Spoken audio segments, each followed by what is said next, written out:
Anger and anxiety spill out into the streets after Donald Trump wins the White House.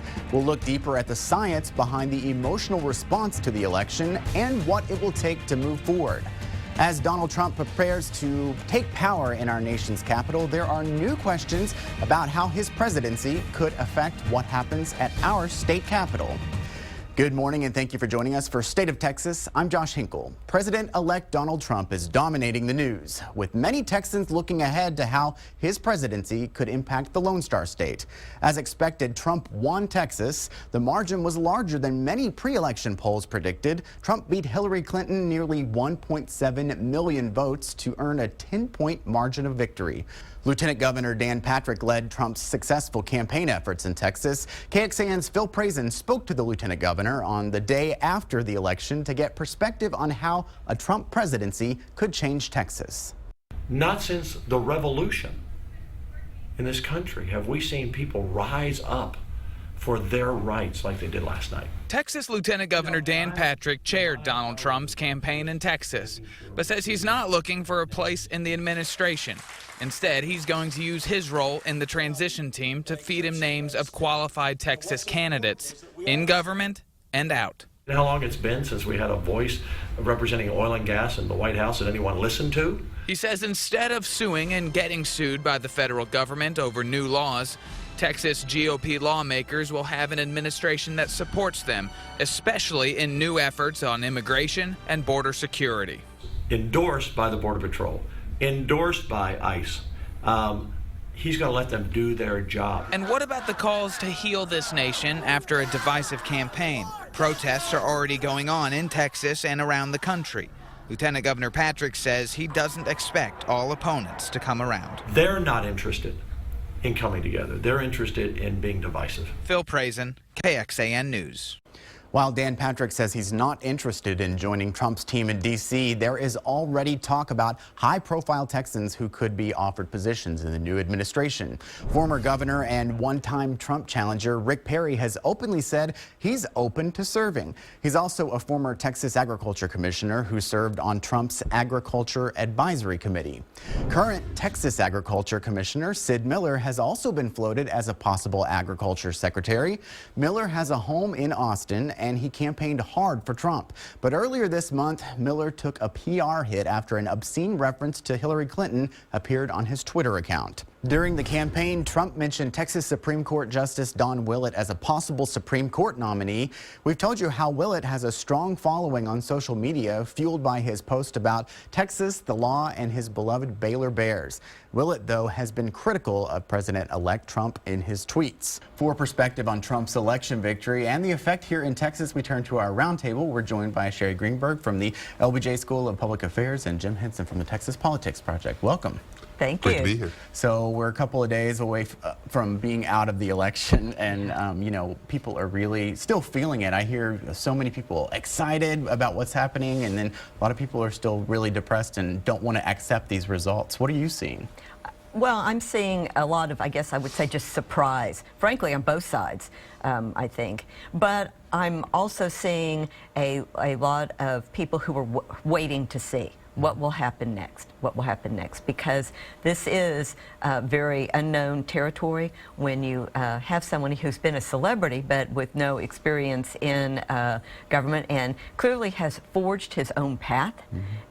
All the way from the day he announced until now. Lots of people are talking about transition, but it seems to be mainly the rumor bill. None of it is really substantiated at this point. And you're the polling guy. I mean, what happened there?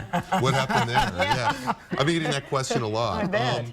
Well, I mean, I think there's two things going on here. I think we're still counting votes. Yeah. And one of the kind of undertold stories so far is that with Hillary Clinton looking to win the vote, with a lot of votes, mail-in votes coming in from California, a lot of the national polling is not going to be too far off in all likelihood. Several polls had her in the range of 1 or 2% leading. She's probably going to come out in the range of about 1% winning the popular vote. So the national polling was probably pretty close. The problems came at the state level. And I think what it's really exposed is a couple of different things. One, state level polling is a very mixed bag. state polls get planned, paid for, conducted in a lot of different ways, and that's the data that went into a lot of that state level polling. And some of that polling clearly had some systematic error. At least that's what it looks like at this point. There'll be a big task force. You know, a committee has been formed. A committee of the committees. And Chris Lazian from UT Austin Government Department is going to be one of the people on that committee, that the American Association of Public Opinion Research. So I think we'll hear a lot more about it. But I do think that the miss was not quite as general as people think. Yeah, I think that Jim brings up a really interesting point, which is she won on the vote, okay? Hillary Clinton had the most number of votes. It's when we turn to the Electoral College, and it is so different looking at who is going to win as far as the popular vote and the state by state. And I think what a lot of people weren't factoring into the whole national scene was this really huge issue of economic segregation that we're seeing. So many people who have been or perceive that they have been left out of the growing prosperity. And I think that we saw that play out. The blue wall did not hold, and it did not hold in these areas where people have, as I said, been left out as far as our growing prosperity we've seen over the past few years, and this deep economic segregation we see across our country. Between parts of cities, among cities, rural versus urban, suburbanization of poverty, it's all out there. Do you think that the polling, you know, because she was ahead in so many polls, had anything to do with so many people not coming out to vote? I saw that with the popular vote, I mean, it showed only about half of the population really actually voted. Well, that's typical. Yeah. Yeah, I mean, I think that it may have been something of a factor around the edges, but a lot of this was, for such an unusual election, a lot of the patterns look pretty familiar, like as Sherry was saying, how low the turnout was. In a lot of ways, a lot of people really came home in the end. We saw some movement in the polls, both at the state and the national level. But in the end, party identification turned out to be a pretty strong force here. But there was something that has happened. Sherry made reference to urbanization, suburbanization. Geography is a big part of this, geography and its intersection with culture. That's one of the things I think we're really going to be unpacking moving forward, is the way that, as we saw in Texas, Clinton's totals went up in the urban areas, but Trump's totals also, he really ran the table in the urban, suburban, and small city areas. That's a pattern that we saw, and it's that pattern that really moved those Midwestern states that brought the Electoral College into Trump's camp.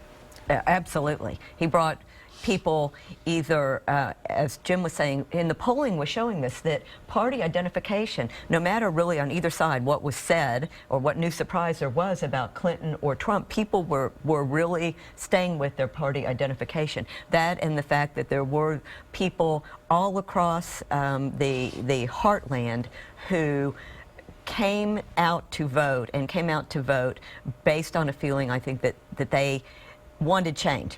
They wanted change. We saw that with Obama, but they wanted change. And I think that there was part of something else we saw playing out, which was people really, this Bush-Clinton fatigue was real. We saw that with Jeb Bush in the primary. We saw it with Hillary Clinton now, this feeling that these are the dynasties, the elites. They're not in touch with me and with my needs and the needs of my family. Does, thinking about the popular vote and her, you know, winning it by a small margin, do you think that because of that and back what happened in 2000 also, that people are really kind of questioning the Electoral College system? Well, yes, I do think people are questioning it. And, you know, if you live in California and you're a Democrat, you might feel that your vote doesn't count. And actually, if you live in Texas and you're a Republican, you may feel that your vote doesn't count, given the Electoral College. People are questioning it. Do I think we'll see a change? No. Right. Yeah, it's one of those things that probably won't go away anytime soon, right? I wouldn't bet on it, and particularly not in the short run. And, you know, there are reasonable arguments for the way that the Electoral College propels campaigns and candidates to disperse their activities nationally. And I think when we look at this, there'll be a lot of discussions that will get, frankly, more sophisticated as time goes on. I think a lot of the things that we're taking for granted that happened yesterday are not going to withstand a lot of scrutiny. So, for example, there's this dominant narrative that Trump was propelled by all of these people that were non-college educated, that were left out. Now, he made those appeals, but he won a Yeah. big chunk of voters that have college degrees, Right. that are in suburban areas, that don't conform quite to that argument. It's going to take us a while to unpack all this and figure out really how people sorted. I agree. I think it was very complicated, and certainly that party identification and people coming home and people who were looking for change, many complicated factors. We've got just a few seconds left. Okay. I wanted your take on a lot of names for Texans that might possibly be in Yeah. Trump's cabinet have been thrown out. If you had to say one Texan you thought had a realistic possibility, who would that be? Potentially Rick Perry on Veterans Affairs. You? You know, honestly, I don't know. Yeah. I I haven't took a talked to him, wild but if guess. You asked me. You know, if you wanted me to pick somebody that's a sleeper that maybe isn't somebody that everybody is so familiar with, maybe Jeb Hensarling. He's been discussed Yes. for some And economic McCall. positions. Yep, I was going to say and McCall. And McCall maybe is another one, but I mean, who McCall would be knows? an interesting choice because it would be kind of a favor to Ted Cruz. Exactly. Right. All right. Thank you, guys. Ahead on State of Texas, frustration over the election brings some to tears, others to protest in the streets. We look closer at why the result had a strong psychological impact on many people and the steps needed to move forward. So that call definitely put me on my toes to watch out for that could happen to anyone.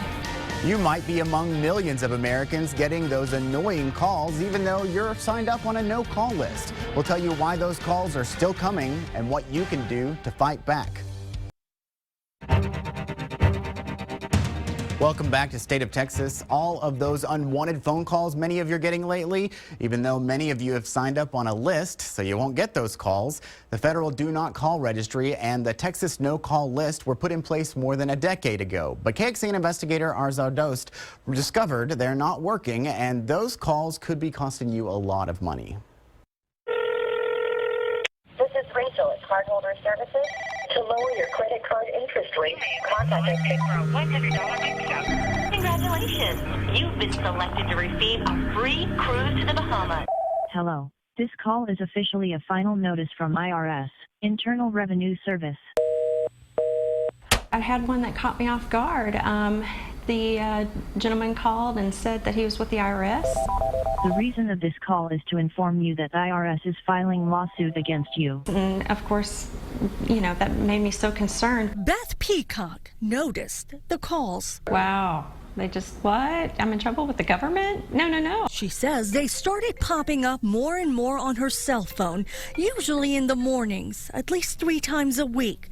During one of them, she started asking questions, and the caller threatened her. He wasn't very happy, and he told me that he does have my address, and he's going to send the police over and handcuff me, and then slam the phone down. Peacock has registered her number on a no-call list, but says it's not working. I get them at work even. In Texas, it's the Public Utility Commission that's supposed to watch over the state's no-call list. Does the PUC have any enforcement authority? We can remove the certificates allowing those telemarketers to operate, and also we have enforced monetary penalties against some telemarketers. The PUC's biggest case was back in 2013 when the agency slapped remodeling company Discount Contractors with a fine of more than $30,000. They're not massive amounts, but they have resulted in several thousand to tens of thousands of dollars. Bigger cases move on to the Texas Attorney General's office for stiffer penalties. In the last 2 years, the AG has filed 7 lawsuits against companies. One of the largest involved Precise Enterprises, a marketing company out of California. Court documents say that in just a 2-month span, the company made at least 204,000 telephone calls to Verizon wireless customers in Texas. More than half of those were to numbers registered on a no-call list. Technology has made it very cheap for scammers to make a massive number of calls like that. In fact, they disguise their numbers when they're calling to make it look like they're coming from right here at home, but in reality, they're coming from far away places. And that's what's making it hard to track them down. Sometimes those culprits do get caught. Just last month, police in India arrested dozens of suspected scammers they believe were posing as the IRS, demanding unpaid taxes from Americans and running fake call centers. Currently, your physical address is under federal investigation. That's a similar call Peacock says she received, but knows now not to pick up certain numbers. It's very distracting, very disruptive, and apparently it doesn't help to be put on the no-call list. That was Arza Dost reporting. The Texas Attorney General does not ignore your complaints, but it looks for trends with many complaints. It's working closely with the Federal Trade Commission and the Federal Communications Commission for even larger lawsuits against scammers. We've also learned there are exemptions to the no-call lists. Political groups and charities are exempt, and businesses you've bought something from or made a payment to in the last 18 months can call you, but they have to stop if you ask them to. Anger and anxiety spill out into the streets after Donald Trump wins the White House. We'll look deeper at the science behind the emotional response to the election and what it will take to move forward.